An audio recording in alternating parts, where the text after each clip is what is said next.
To fix the problem where you cannot connect your phone with Realme Buds T310, first we need to open a case with our earbuds and make sure to insert them back in the charging place.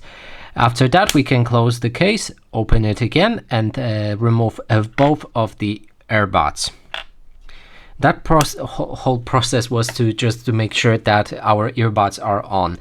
And now when we grab them like that, we'll need to hold our finger on the touch panel, which is located right here and right here for both of them. And you need to hold for around 10 seconds. I'm gonna be holding them for 15 seconds just to make sure.